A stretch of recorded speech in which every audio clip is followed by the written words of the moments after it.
Ini dia. Produk ni nama dia Immunster. Immune Booster. Immune Booster. Okay. So apa dalam dia? Dia ada 15 sachet kat dalam dia.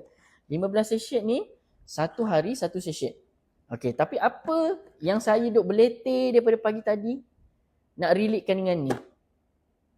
Apa yang saya nak relatekan dengan ni adalah dalam pembuatan Immunster ni ada 22 bahan. Ada superfood dengan makanan sunnah. Parti dalam ni dekat list ni tu dia dekat okey ni dia kat list ni ada 22 bahan superfood dan makanan sunnah. Parti kurma, parti delima, ekstrak apple hijau, goji berry, mengkudu, senduduk putih, kismis, apricot, biji apricot. Lepas tu sarang burung, kulit kayu manis, saffron, saffron, habatus sauda.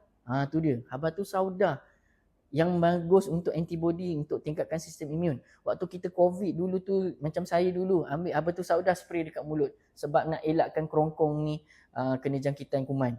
Masa tu. Hai Roya. So dalam ni dah ada habatus sauda. Okay guys.